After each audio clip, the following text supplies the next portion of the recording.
I've never been one for public confessions, but something about the quiet of this morning has been nudging me to write. My name is Arthur Sterling. I'm 88 years old, and for most of my life I've been a professor of history here in Savannah, Georgia. My days are quiet now. I live alone in the same federal-style house Clara and I moved into 52 years ago, back when our daughter Eleanor still played hopscotch on the brick sidewalk out front. Since Clara passed 5 years ago, I've kept the place the way she liked it. Neat, warm, every item with its place and purpose. I thought that kind of respect for memory was something my family understood. Sundays have always been sacred to me. They're not about church anymore, though I still keep the Bible Clara gave me by my bed, but about gathering.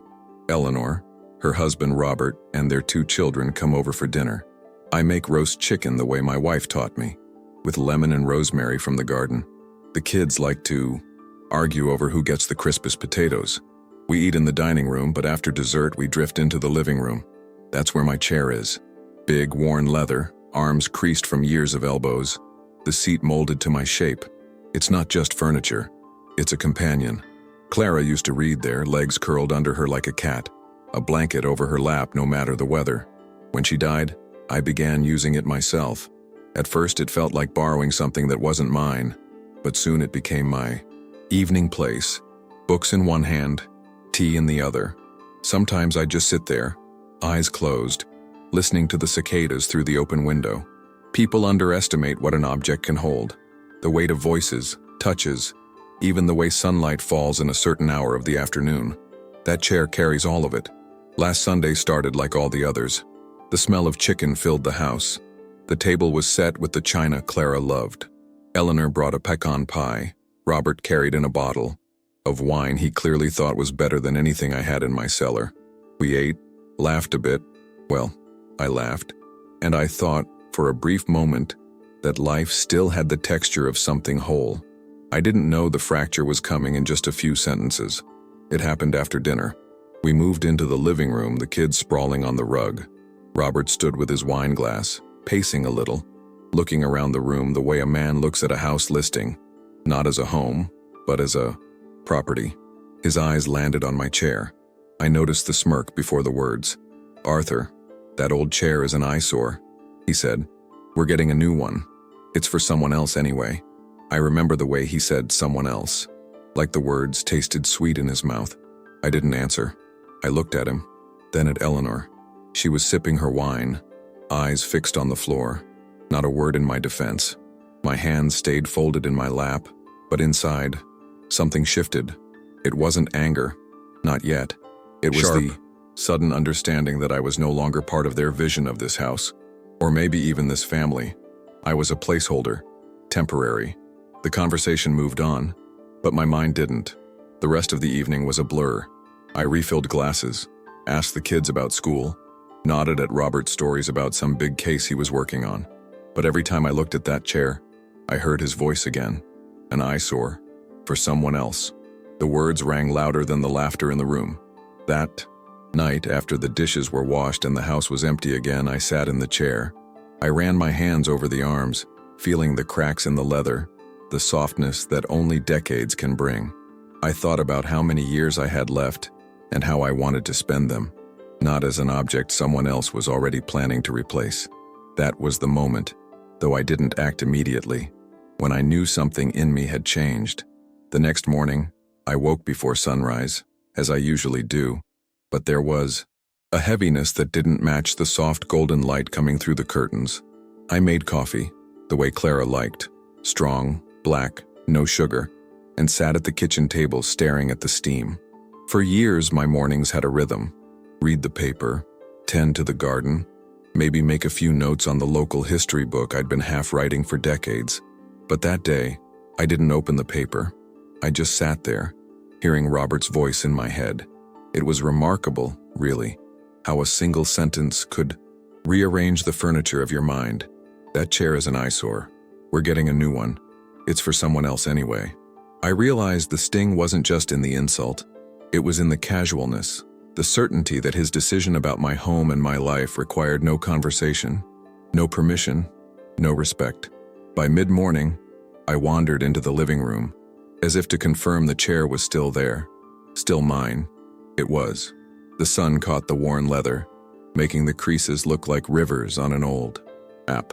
I thought about maps a lot as a history professor, how they show ownership, boundaries, claims.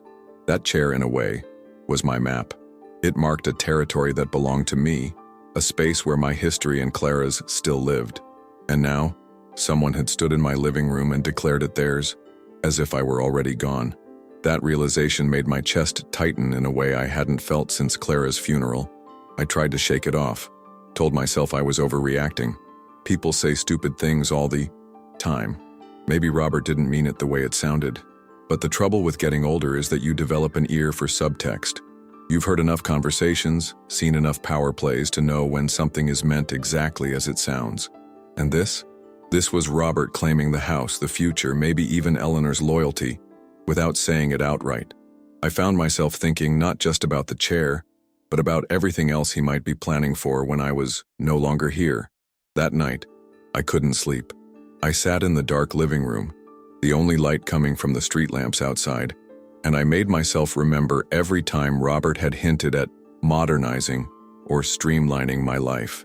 The way he'd suggested selling my book collection, because the kids can just Google anything these days. The time he'd laughed about my garden being too much work for someone your age. And the worst, the way Eleanor never disagreed out loud. Maybe she didn't agree, but she didn't stand beside me either. I realized with a slow, cold certainty that my daughter and I hadn't truly talked heart to heart in years.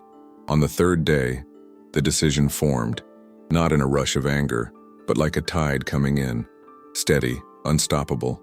I didn't want to fight Robert, I didn't want to lecture Eleanor, but I needed to make sure that when I was gone, my life's work and the things I valued would not be dismantled by someone who saw them as junk. I pulled out the worn leather portfolio Clara had given me decades ago, the one where I kept all important documents. My will was in there, pristine, carefully worded, leaving everything to Eleanor and her children. I stared at it for a long time, running my fingers over my own signature, remembering the optimism with which I had first signed it. That optimism was gone now. I called my lawyer that afternoon, James Wilcox, an old student of mine from the university, now in his late 50s, and still quick-witted enough to keep me on my toes. He owed me more than a few favors, but more importantly, he understood me. I didn't explain much over the phone, just told him I needed to discuss urgent changes to my will. He agreed to meet me the next morning in his office downtown. I hung up, feeling a strange mix of relief and sadness, like I'd just booked passage on a ship I didn't want to sail but knew I had to. That night, I poured myself a small glass of bourbon, something I rarely did since Clara passed, and sat in the chair again. I thought about her, about how she would have handled this. Clara had a sharp tongue when she needed it, but she also believed in quiet, deliberate action. "Don't wrestle in the mud with pigs," she used to say. "They enjoy it, and you just get dirty." I smiled at the memory, even as my chest ached. This was going to be my quiet action, my way of drawing a line without ever raising my voice. When I finally went to bed, I felt the weight in my chest ease, just a little. I still didn't know how Eleanor would react one day when she learned the truth, but I told myself that was not my responsibility anymore. My responsibility was to my own dignity, to the legacy I wanted to leave, and to the memories that lived in this house, memories that no arrogant man could redecorate away. The following morning, Savannah was wrapped in that gentle, misty light it gets when the air is heavy, but the day hasn't quite decided if it will rain. I dressed in my navy blazer, the one Clara used to say made me look like I still had something important to say, and took the old leather portfolio under my arm. The walk from the parking lot to James Wilcox's office took me past storefronts I'd known for decades, a bakery that still sold pecan sandies, a bookstore now turned into a boutique, the courthouse standing with the same stern face it had worn since the 1800s. As I climbed the narrow staircase to his office, the smell of paper, ink, and furniture polish hit me, as familiar as any lecture hall I'd ever stood in. James greeted me with the warm smile of someone who has learned to measure his words. He looked exactly as I remembered from the last time we'd met, a little grayer maybe, but still with that restless energy in his eyes. We sat in the small conference room with its heavy oak table, the blinds tilted just enough to let in a thin stripe of sunlight. "So, Arthur," he began, leaning back, "what brings you in?" I could have launched into the whole story, every detail of Robert's smug face and Eleanor's silence, but instead I simply said, "I need to change my will. Completely."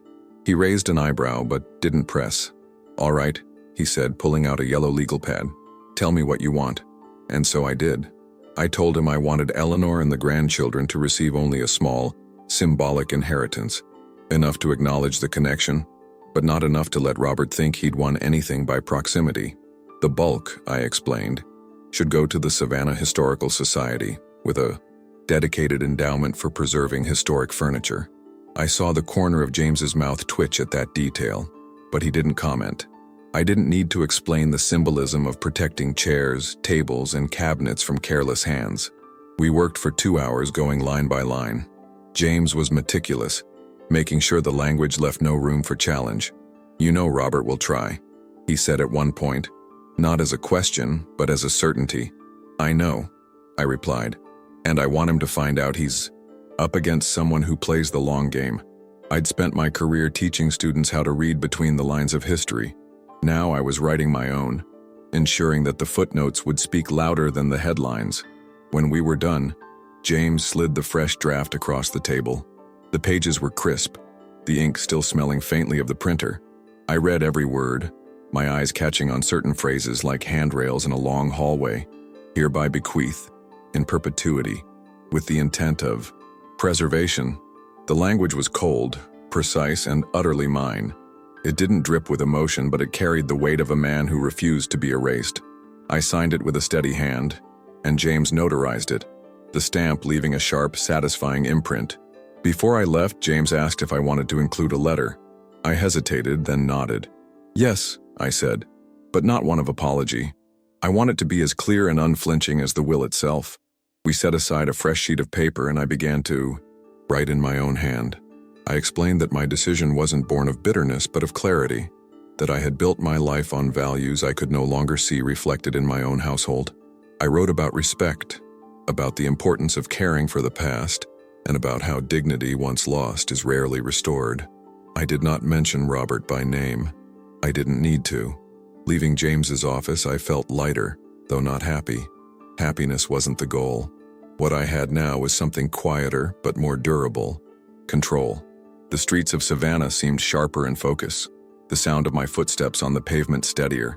I passed a couple of tourists taking photos of the old oak trees, their branches dripping with Spanish moss, and thought about how some things endure simply because someone decided they should. I was making that same choice for my own life. Back home, I put the signed will and the letter into the leather portfolio and locked it in my desk drawer. The chair was waiting in the living room, angled toward the window, the light catching it just right.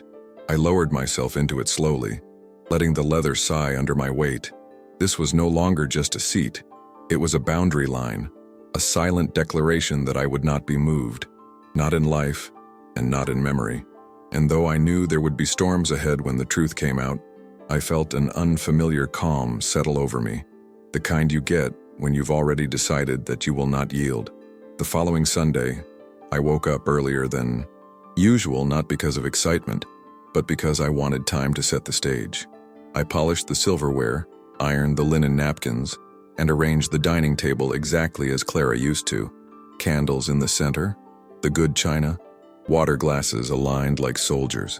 There was a strange satisfaction in the precision, as if I were preparing not just a meal, but a performance. I roasted the chicken slowly, letting the aroma seep into every corner of the house. It struck me that today the food and the table were the same as they had always been, but I was not. Something inside me had shifted, and I was seeing the whole day as if through a clearer lens. When Eleanor and Robert arrived with the children, I noticed details I'd never given much weight to before. The way Robert entered first without waiting for Eleanor, as if he were the rightful host. The way Eleanor smiled politely, but her eyes darted past me toward the kitchen, checking if everything was as expected. The kids, oblivious, ran to the living room to play, their laughter echoing down the hall. I greeted them all warmly, but my mind was taking quiet notes. I wasn't angry, Not in the way people expect when they think of revenge, but I was deliberate. Every glance, every tone of voice from them felt like a piece of a puzzle I was now determined to finish. Over dinner, conversation followed its usual patterns. Robert spoke at length about a case he was handling, clearly relishing the performance. Eleanor asked about my garden but didn't wait for the full answer before turning to the children to tell them to eat their vegetables.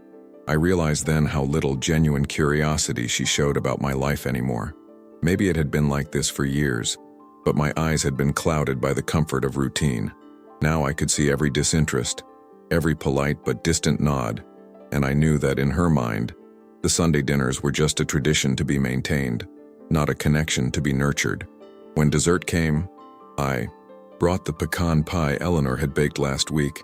I had kept a slice in the freezer, wrapped carefully in foil. It was a small, symbolic choice, but I wanted to serve something of hers back to her, as if to underline that I was still the one in control of this table. Robert made a comment about how the pie held up surprisingly well, and I smiled faintly, not giving him the satisfaction of a reaction. Inside, I was almost amused.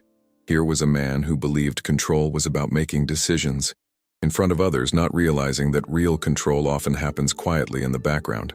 After dinner, as usual, we moved to the living room. Robert took his seat on the sofa, Eleanor beside him, the children sprawled on the rug. I settled into my chair, the leather embracing me in its familiar way. Robert's eyes lingered on it for a fraction of a second, and I saw the faintest tightening of his jaw. Maybe he was remembering his words from last week. Maybe not, but the fact that the chair was still here, still mine, and that I was seated in it, felt like a small victory. I didn't need to say a word. The chair spoke for me. The evening wound down, and as they were leaving, Eleanor hugged me a little too quickly, her eyes sliding away before meeting mine. Robert shook my hand firmly, his grip just a touch too tight, the kind of handshake men give when they want to assert something. I returned the pressure evenly, holding his gaze for half a second longer than necessary. He smiled, but it didn't reach his eyes. In that moment, I knew he could sense something had changed, though he couldn't put his finger on it. That was exactly how I wanted it. After they left, I walked through the house, turning off lights one by one. The quiet settled in around me like a familiar coat. In the kitchen, I washed the dishes slowly, thinking about how this house would likely outlast me, and how, thanks to my decision, it would be remembered not for being updated, but for being preserved. Thought of the Historical Society's archivists, people who would walk through these rooms one day with care, recognizing the history in every detail. That was worth more to me than any inheritance I could leave to people who didn't value it. When I finally returned to the living room, I sat in the chair again, looking at the space where Robert had been sitting just an hour earlier. The air still held the faint smell of roast chicken and coffee.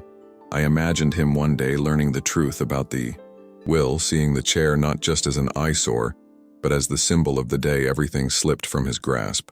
I leaned back, closed my eyes, and let the thought settle in my chest like a warm ember. It wasn't joy, but it was peace. And at my age, peace is the rarest victory of all. In the days that followed, my routine shifted in subtle ways. I still tended the garden in the mornings and read in the afternoons, but there was a new thread woven into my schedule: quiet visits to the Savannah Historical Society. The first time I walked into their headquarters, the familiar scent of old paper and polished wood met me like an old friend. The archivist on duty, a young woman named Lila, greeted me with the kind of enthusiasm that only comes from someone who truly loves their work. We spoke at length about the preservation of antique furniture, the craftsmanship of the early 19th century, and the often overlooked importance of maintaining historical context in private homes. She didn't know it yet, but she was talking to her future benefactor. I began spending more afternoons there, sometimes bringing photographs of my house, its interior, and especially the chair. Lila would listen, as I told her about Clara's attachment to it, about the countless hours she had spent reading in its embrace. She had a way of tilting her head when she listened, as if she were collecting every word to be cataloged alongside the objects she cared for. I didn't share my reasons for visiting so often, but I could tell she sensed there was something more to my interest than idle curiosity. One afternoon, I asked to see their storage area, the space where pieces not currently on display were kept. Lila led me through a set of heavy doors into a climate-controlled room where chairs, tables, and cabinets sat under soft lighting, each tagged and documented. Standing there among those relics, I felt a quiet certainty. This was where my chair belonged when I was gone. Not in a landfill, not in some modernized living room stripped of its soul. Here it could tell its story long after I was no longer here to tell it myself. I arranged a meeting with the Historical Society's director, an older gentleman named Howard Bennett, who spoke with the deliberate cadence of someone used to choosing his words carefully. Over coffee in his office, I outlined my vision, a fund dedicated to preserving historic furniture from the Savannah area, with my chair as the centerpiece. I explained that I wanted it to remain in my home until my passing, but that the transfer would be immediate afterward. Howard listened without interruption, then nodded once and said, "We can do that, Mr. Sterling, and we'll honor it exactly as you've described." Walking out of that building that day, I felt the same sense of purpose I used to have when finishing a particularly impactful lecture. I wasn't just protecting an object, I was protecting meaning, and in doing so, I was reclaiming the narrative Robert had tried to write for me. This house, this chair, and the life they represented would not be swept aside in the name of someone else's vision of progress. Back at home, I made a habit of keeping my visits to the Historical Society to myself. When Eleanor called during the week to ask how I was doing, I kept my answers short and ordinary. Oh, tending the garden, reading, keeping busy. I didn't owe her the details anymore. That realization was freeing in a way I hadn't anticipated. The less I shared, the more I felt in control of my own story. One evening, as I was leafing through one of my old history texts, I came across a line I'd underlined decades ago. A legacy is not what you leave to people, but what you leave in them. I traced the faded ink with my finger and realized that in Robert, I would leave nothing worth keeping, and perhaps in Eleanor I already had. But my city, my community, my students, and now the Historical Society, they could carry something forward. That thought sat with me like a steady heartbeat for the rest of the night. As the next Sunday approached, I found myself oddly calm. The pieces were in place, the will was signed, the arrangements made. Whatever Robert said next, whatever Eleanor chose to see or not see, could no longer touch the core of what I had set in motion. I wasn't bracing for battle anymore. I was simply waiting, watching, and in a way, enjoying the quiet knowledge that I had already won. That Sunday arrived with the first, cool breeze of early autumn drifting through the open windows. I decided to change a few things in the house before Eleanor and Robert came over. Nothing dramatic, but enough that I would notice, and they might too. I moved the coffee table slightly closer to my chair, placed a fresh vase of camellias on the side table, and laid out one of Clara's old knitted throws over the armrest. To anyone else, it was just decoration. To me, it was a small but deliberate marking of territory, a reminder that this chair was not only staying but thriving under my care. When they arrived, Robert's eyes did a quick sweep of the living room. It wasn't subtle. He had that way of scanning a room as if cataloging what could be altered. His gaze lingered on the chair, the throw, the vase of flowers. For the briefest moment, I caught a flicker of something in his expression. Not quite irritation, but recognition.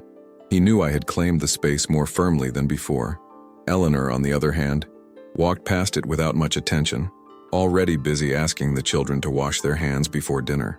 Dinner conversation had its usual rhythm, but Robert's tone was different. He was less performative, less focused on boasting about his cases, and more inclined to steer the conversation toward future plans. He asked Eleanor in front of me whether they had decided what to do about the house situation down the line. She gave a vague answer, but I could see the discomfort in her eyes. I sat quietly, cutting my chicken with deliberate slowness, giving no reaction. If he was fishing for a confrontation, he wasn't going to get one. Silence can be a sharper blade than any retort. After we cleared the dishes, Robert offered to help carry dessert to the living room, something he had never done before. I let him.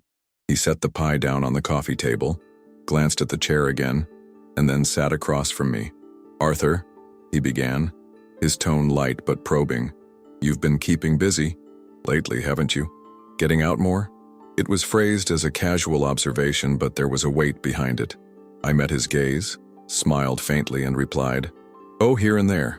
enjoying the city while I can. I watched the way he held my eyes a fraction too long, as if trying to read what I wasn't saying. The children's laughter filled the brief silence, giving me the perfect cover to shift the conversation toward them. I asked about their school projects, their upcoming soccer games, drawing, all attention away from Robert's fishing expedition. But I didn't miss the way his posture had changed. Leaning forward slightly, hands clasped, the look of a man who knows there's a piece of the puzzle he hasn't found yet. That was fine by me. Let him wonder. When they eventually left that evening, Robert shook my hand a little too firmly again, but this time I returned the gesture with equal pressure and a steady smile. "Drive safe," I said, as if nothing in the world was amiss. Eleanor kissed my cheek, distracted, already telling the kids to buckle up. I stood at the doorway watching them walk to their car, the taillights fading down the street.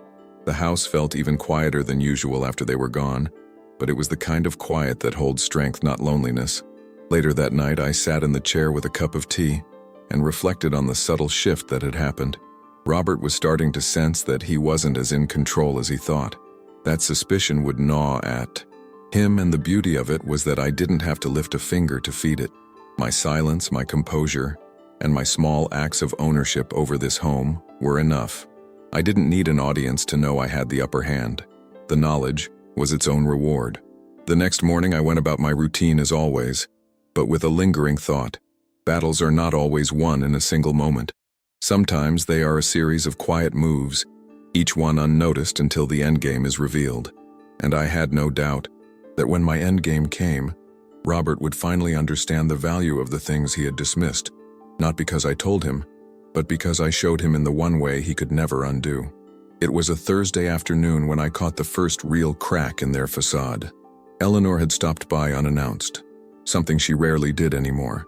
She said she was in the neighborhood after a dentist appointment, but the way she clutched her handbag a little too tightly told me there was more to it.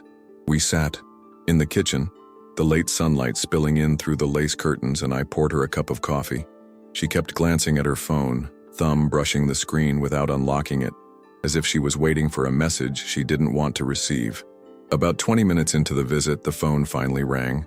She excused herself, stepping into the hallway. But the house has a way of carrying voices. Old wood, high ceilings, the kind of acoustics you can't buy anymore. I heard Robert's voice on the other end, sharp but low, asking if she had noticed anything unusual about me lately. She murmured something I couldn't make out. Then he pressed again, saying, "Just keep your eyes open, Ellie. I think he's up to something." The phrasing made me smile to myself. I, an 88-year-old man, was now a mystery he couldn't solve. When she returned to the kitchen, she tried to mask the tension, but her questions betrayed her. "So, been doing anything new these days, Dad? Any new hobbies?" The delivery was too casual to be natural. I told her the truth. I've been reading more, walking downtown a bit, and left it there. She nodded, took a sip of coffee, and didn't push further. That was the moment I realized she wasn't entirely on Robert's side. She was caught in the middle, maybe even uneasy about the role he wanted her to play. That night, I thought about the shift in our relationship.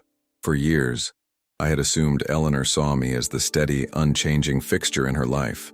The father who kept the Sunday dinners alive, the home she could always come back to. But now, I wondered if Robert's influence had chipped away at that image, convincing her that I was just another variable to be managed. If so, this small flicker of doubt in her eyes today might have been the first sign that she wasn't entirely comfortable with his version of the future. The following Sunday confirmed my suspicion.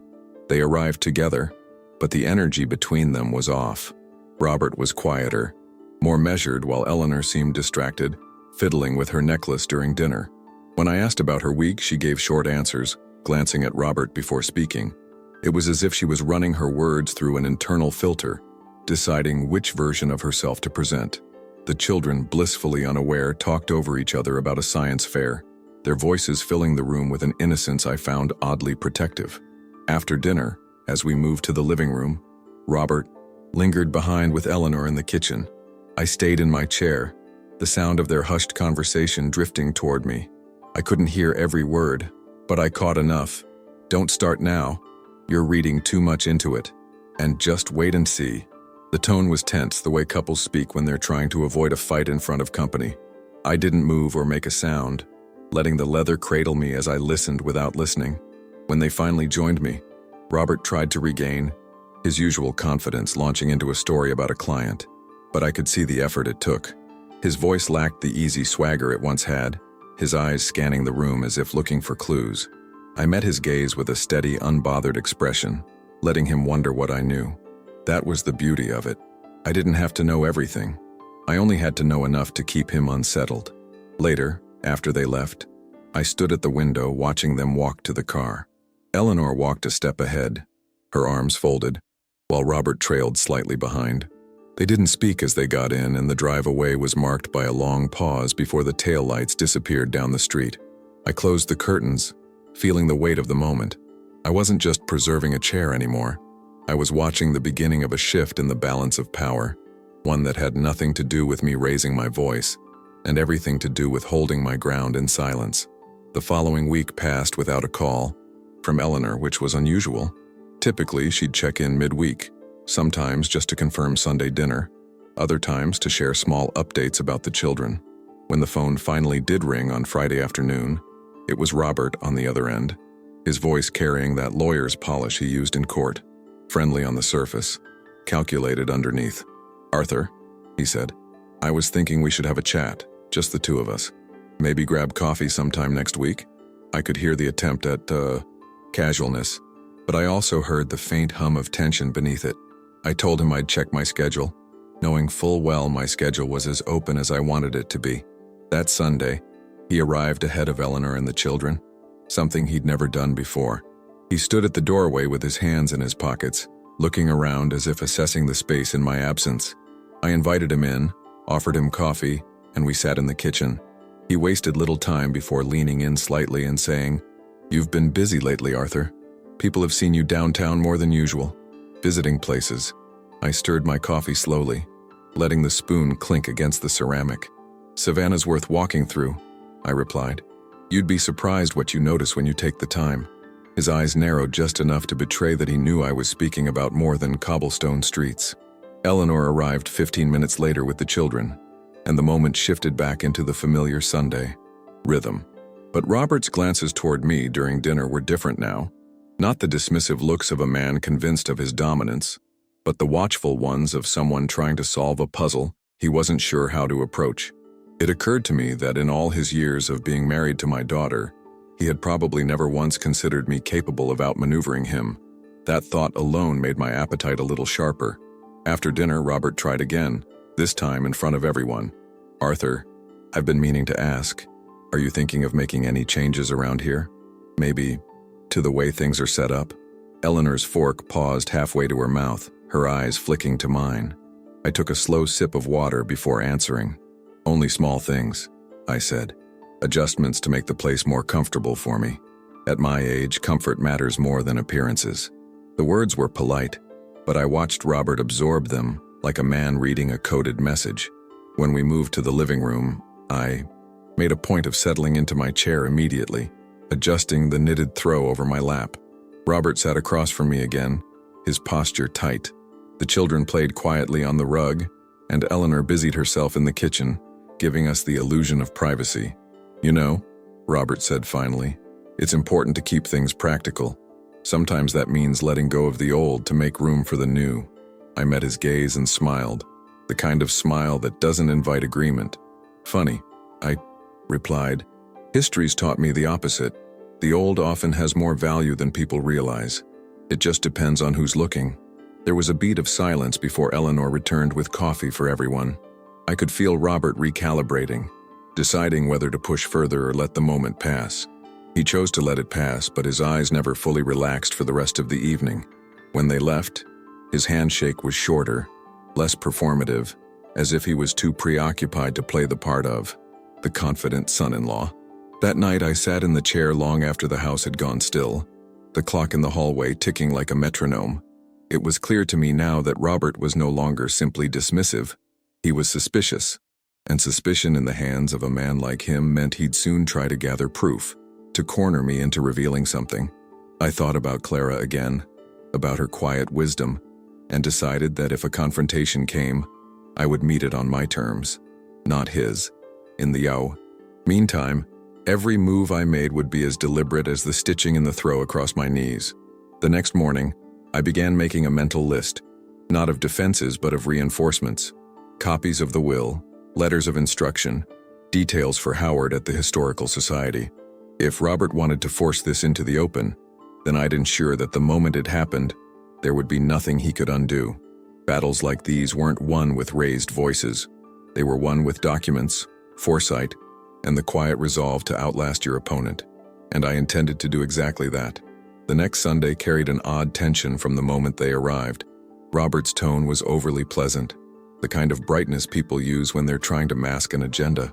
Eleanor seemed quieter, her eyes darting between him and me as if she was bracing for something.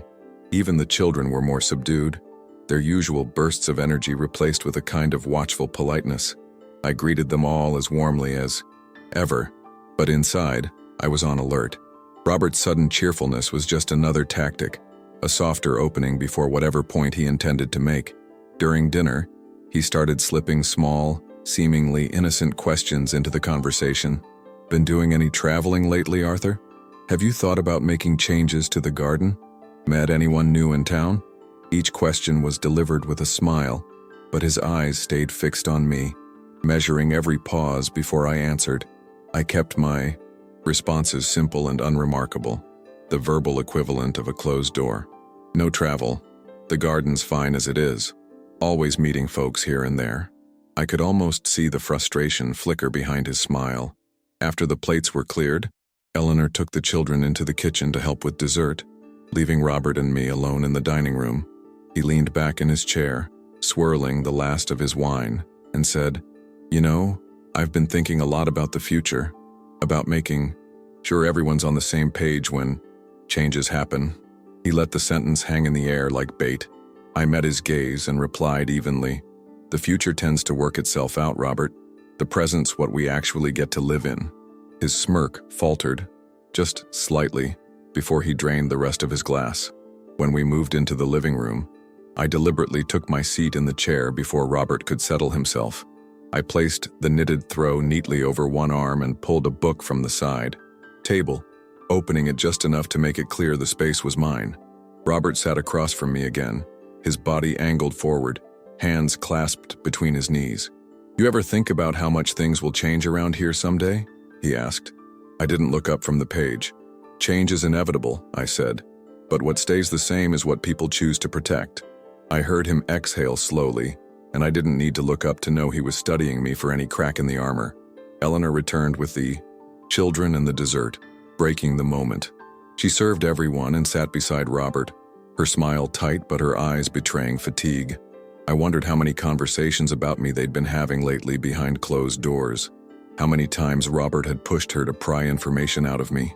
If she was carrying that burden, it showed in the way she avoided meeting my eyes for too long. Part of me felt a pang of guilt, but I reminded myself, I hadn't set this tension in motion. Robert had. When the evening wound down, Robert made a point of lingering in the doorway before leaving. "You know, Arthur," he said, his tone light, but his words carefully chosen, "it's good to talk about things before they get set in stone. Surprises aren't good for anyone." I smiled and patted his shoulder lightly. "You're right," I said. "That's why I've always preferred to plan ahead." I saw the flicker of confusion cross his face before he turned to follow Eleanor to the car.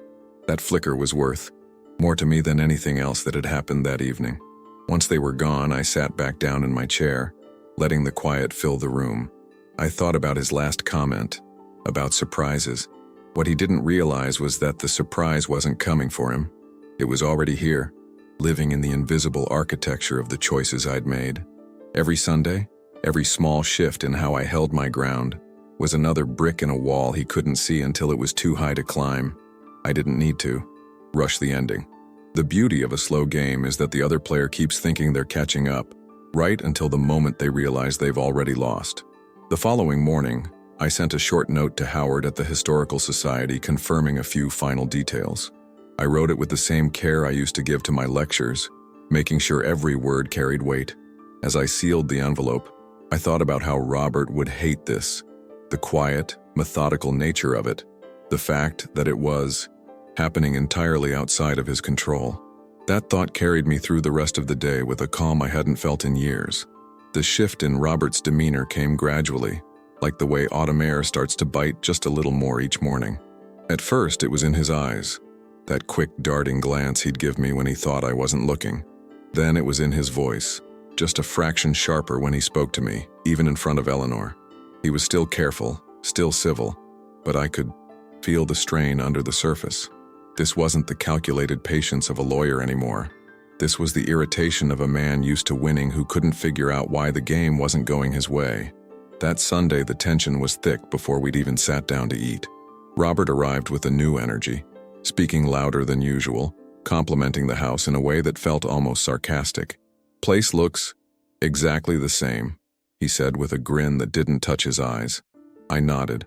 "Consistency's underrated," I replied, taking his coat and hanging it neatly in the hall. He let out a short laugh, but there was no humor in it. Eleanor, already in the kitchen, called out to the kids to set the table, her voice tight with a forced cheerfulness. Over dinner, Robert's questions came faster and with less subtlety than before. "So, Arthur, been talking to anyone new lately? Old friends? Maybe. People from the city?" His fork scraped against his plate as he spoke, the sound harsh in the quiet, between bites. I answered with the same calm I'd practiced over weeks. "I talk to people every day, Robert. Grocery clerks, neighbors, the mailman. Savannah's a social place if you pay attention." He pressed his lips together and nodded, but the twitch in his jaw told me he didn't like that answer. After dessert, the moment I had been expecting finally arrived. As we moved into the living room, Robert stood back and gestured toward my chair with exaggerated politeness. "Why don't you sit? Arthur, we wouldn't want you to be uncomfortable." His tone was light, but the challenge was in the delivery, a test to see if I would take the bait. I smiled, stepped past him, and lowered myself into the chair without hesitation. "Thank you," I said, settling the knitted throw over my lap. I didn't look at him as I spoke, but I could feel the heat of his gaze. Eleanor joined us a moment later, handing Robert his coffee. The children played quietly, though I could tell they sensed the undercurrent in the room. Robert leaned back in his seat, crossing one leg over the other, and said, "You must have a lot on your mind these days. Thinking about arrangements?" It was almost laughable how far he had dropped the pretense.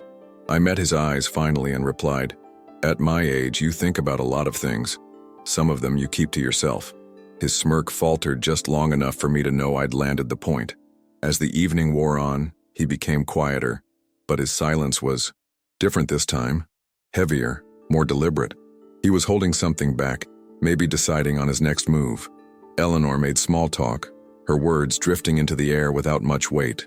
I let the conversation meander, keeping my tone steady, my presence unshaken. Robert hated that he couldn't unsettle me, and the more I refused to bite, the more it chipped away at his composure. When they finally left, Robert didn't bother with his usual handshake. He gave me a curt nod instead, and I returned it with a polite, "Drive safe." Eleanor kissed my cheek quickly before hurrying out the door. I stood at the window, watching as Robert started the car with a little too much force, the headlights cutting sharply across the street before disappearing into the night. The house grew still again, and I sat back down in the chair, feeling the victory, not as a rush, but as a quiet settling, like the satisfaction of a chess player watching the other side walk straight into a trap. The next morning, I wrote another short letter to Howard at the Historical Society, confirming that everything we'd discussed was ready to move forward at a moment's notice.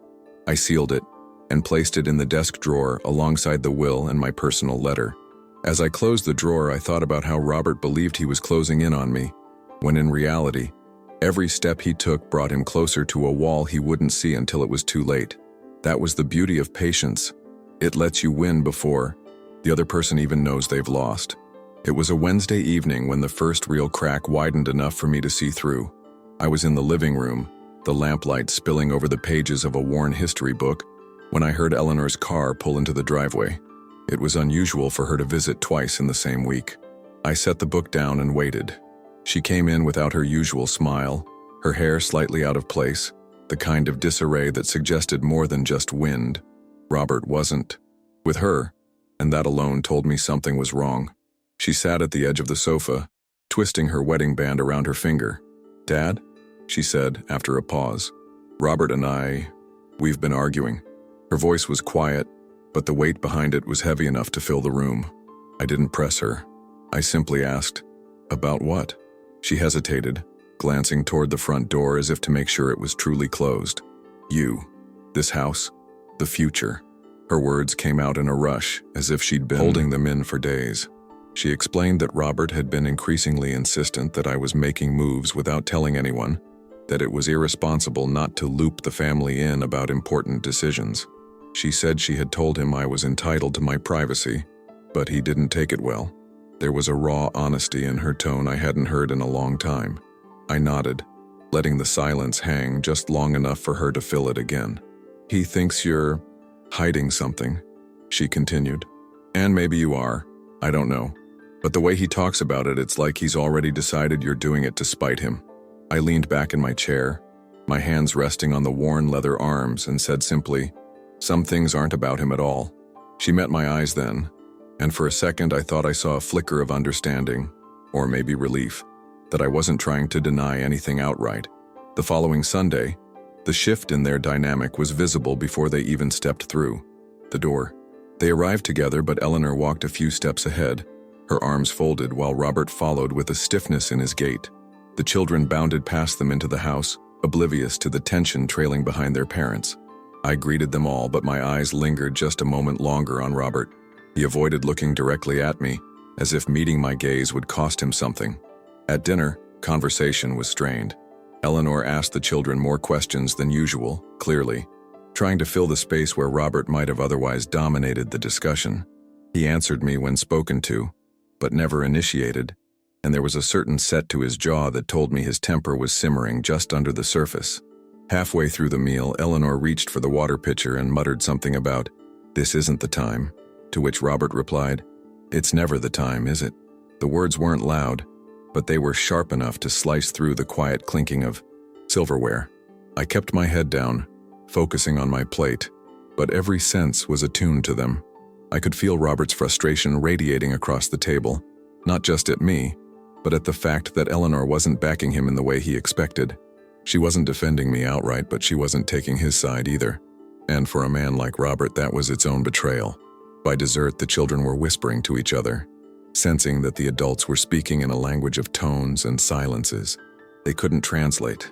When we moved into the living room, the divide between them became even clearer. Eleanor sat beside the children on the rug, engaging them in a card game, while Robert took the far end of the sofa. I settled into my chair, letting the space fill with the sounds of shuffling cards and the occasional burst of laughter from the kids. Robert stayed mostly silent, his eyes fixed on some point just beyond me, as if calculating something he couldn't quite finalize. When they left that evening, Robert's goodbye was little more than a nod, while Eleanor lingered a moment longer in the doorway. "Thanks for dinner, Dad," she said softly, and there was a warmth in her voice I hadn't felt in a long time. I closed the door behind them and stood for a moment in the stillness, realizing that I hadn't had to say or do anything to create this fracture. Robert had done it himself, with nothing more than his impatience and his own need for control, and if he kept pressing, the crack between them would only widen. It was a gray Friday morning when Robert showed up without warning. I was in the garden trimming back the hydrangeas, their blooms fading into muted blues and browns with the season. I heard the crunch of tires on the gravel and looked up to see him stepping out of his car, coat unbuttoned, eyes already locked on me. "Arthur," he said, striding over with a purpose that had nothing to do with casual conversation. "We need to talk." I set the clippers down, slowly brushed the dirt from my gloves, and gestured toward the porch. "All right, let's talk." We sat at the small table by the front window, the air between us thick before a word was spoken. Robert leaned forward, elbows on his knees, voice low but tight. "I know you've been making changes. You're moving money around, talking to people. Eleanor might not see it, but I do. And I think it's only fair that we're included in whatever decisions you're making about this house and your future." His tone carried the weight of someone who believed he was being reasonable, though every syllable was really about control. I took my time before answering, letting his words hang in the quiet. "Robert," I said evenly, My future is mine to decide. I've always taken care of my affairs and I intend to keep it that way. If there's something you're concerned about, perhaps you should ask Eleanor why she hasn't brought it up directly. His jaw tightened at that, and I knew I'd touched the nerve he was trying to hide. He tried another angle. I just think transparency is important. Surprises cause problems. I leaned back in my chair, folding my hands in my lap. Transparency works both ways. And I've learned over the years that the people most insistent on it are usually the ones who don't like surprises that aren't in their favor. That earned me a long, silent stare, the kind that was supposed to unsettle, but instead told me he was recalculating his approach on the spot. When it became clear I wasn't going to offer him anything concrete, Robert shifted in his seat and stood. All right, but if something's going on, Arthur, it's going to come out eventually. Better if it's on your terms. I stood as well, opening the door for him. My terms are exactly what I'm working on, I replied. And when the time comes, I'm sure everyone will understand them perfectly. He hesitated for a beat, as if searching for a parting shot, but settled for a clipped, "Take care," before walking back to his car. As I watched him drive away, I felt no rush of triumph, just a deeper certainty that my course was set. That conversation had confirmed two things. First, that Robert was becoming increasingly desperate for information, and second, that I could push him to the edge simply by refusing to give him what he wanted. The less he knew, the more ground I gained. That afternoon, I called Howard at the Historical Society and finalized the timeline for the transfer of my belongings, ensuring that, in the event of my death, there would be no delay. I updated the letter to accompany the will, adding a single line that I knew Robert would read over and over in his mind. Some things were never yours to take, no matter how close you stood to them. It was as much for my own satisfaction as for the record. That night, as I sat in the chair with the rain tapping against the windows, I thought about how Robert's visit had been his first real move in this game. He'd come looking for leverage and left with nothing but more questions. And I, without raising my voice or stepping outside the boundaries of courtesy, had moved him exactly where I wanted him, closer to the inevitable point where his frustration would make him careless. That Sunday began with an overcast sky and the kind of damp chill that seeps into old houses. I spent the morning in deliberate calm, roasting the chicken slowly, polishing the silver, setting the table with the precision of a ritual. I knew Robert's patience had been thinning, and if my instincts were right, tonight would be the night it gave way. When the doorbell rang, I opened it to find Eleanor and the children looking neutral, but Robert's expression already carried the tightness of someone who'd been rehearsing lines in his head. We sat down to dinner, and at first the conversation clung to safe territory. The children's school projects, the weather, a new bakery that had opened downtown. But Robert couldn't stay in the shallow end for long. Halfway through the meal, he set down his fork and said, "Arthur, I think it's time we all start being upfront with each other about what's going on here." His voice was calm, but the undercurrent was sharp enough to draw blood.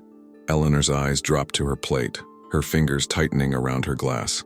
I kept my tone light. "What's going on here, Robert, is dinner. And I'd hate to see the chicken get cold while we try to solve the world's mysteries." That drew a quiet laugh from one of the children, which only seemed to irritate him further. He leaned in, lowering his voice just enough to make it clear this was aimed directly at me. "You're making decisions that affect everyone at this table. Acting like they don't is, well, it's not fair." Eleanor tried to interject, murmuring his name in warning, but he pressed on. "We all know you've been meeting with people. You've been putting things in place.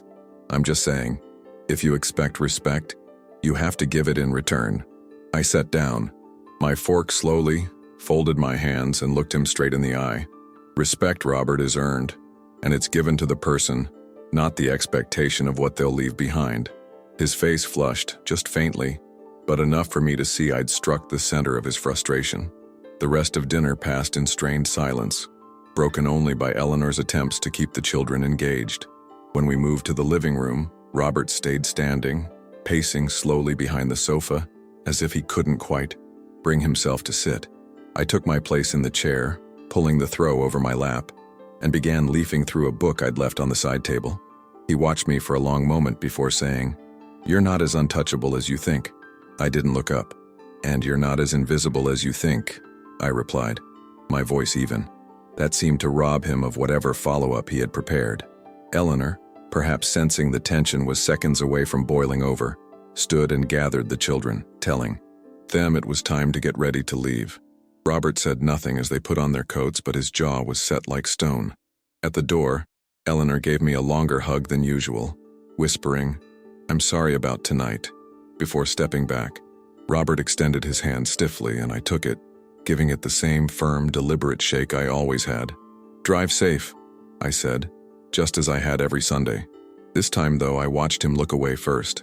After they left, I returned to the chair and sat in the quiet, the faint ticking of the mantel clock filling the room. Tonight had confirmed what I'd suspected. Robert's control was cracking, and with it, his ability to play the long game. The beauty of it was that I didn't need to push any harder. He was already moving himself toward the end. All I had to do now was wait and let the truth arrive exactly when it would cut the deepest. It was midweek when Robert called, his tone clipped and efficient, as though he were making a business appointment, rather than speaking to his wife's father. "Arthur, I think we should clear the air. How about I come by tomorrow? Just the two of us." There was no question in his voice. He was telling me, not asking. I let a few seconds pass before agreeing, knowing full well that whatever he intended to say, it would not be to my benefit. After I hung up, I made a small but deliberate move. I placed the leather portfolio with my will, the Historical Society papers, and my final letter in plain sight on my desk upstairs. Locked, of course, but visible enough to tempt a certain kind of man into showing his hand. The next day, he arrived right on time, dressed sharply, carrying that air of control he wore like a tailored suit. I invited him in, offering coffee, which he declined. Instead, he glanced around the living room, then toward the hallway that led to my study. "You've got a lot of history in this place," he said, his tone deceptively casual. I smiled faintly. That's the point. We sat, but I could feel his attention wasn't on the conversation. It was on what might be just out of his reach. He started with small talk, but it didn't take him long to circle back to his purpose. "Arthur, I'll be straight with you. I know you've been making arrangements. Eleanor's worried. I'm worried. We want to make sure whatever you're doing doesn't cause problems later." I kept my voice calm. "The only problems later will be the ones caused by assumptions now." That earned me a tight smile, but not a real one. He was trying to read me, but the more I gave him nothing, the harder it became for him to hide his frustration. At one point, I excused myself to get more tea, leaving him alone in the living room for a few minutes. I moved quietly as I returned, just in time to catch the faint creak of the floorboards upstairs, exactly where my study was. I didn't call out. I simply poured my tea, sat back down, and waited. A few minutes later, he came back down, face neutral, but his eyes, holding the smallest flicker of something, curiosity unsatisfied. Whatever he'd found, he couldn't open it, and that, I knew, would eat at him more than anything else I could say. When he sat again, I leaned back and said, "Robert, some things in life aren't meant to be previewed. They're meant to be experienced at the right time." His head tilted just slightly, as if he were trying to decide whether I'd just confirmed his suspicions or thrown him off entirely. The truth was, I'd done both. Wanted him to know there was something there, but that he would never get to touch it until it was far too late. We ended the meeting on polite terms, though the handshake he gave me was different this time. Not forceful, but almost restrained, as if he was holding back from saying something he'd regret. I walked him to the door, and as he stepped outside, I said, "Robert, I trust you'll drive safe. Wouldn't want anything to happen before you get to see how the story ends." I watched him pause, mid-step, then keep walking without replying. That pause was all the confirmation I needed. That night, as I sat in my chair, I thought about the arc of the past weeks. Robert had gone from arrogant certainty to quiet desperation, from thinking he could dictate my future to realizing he wasn't even holding a piece of the board. I hadn't needed to raise my voice, hadn't needed to play any tricks. I had simply stayed still while he moved himself into a corner. It was, in every way, the kind of checkmate I'd always admired in history. Inevitable, decisive, and entirely predictable to anyone patient enough to see it coming. The next Sunday was already on the horizon, and I knew it would bring the final shift. Robert would arrive knowing he'd failed to find anything concrete, but unable to stop himself from trying one last time. And when he left that night, he'd carry with him not answers, but the hollow weight of knowing they existed just beyond his reach. That, I decided, was the real victory.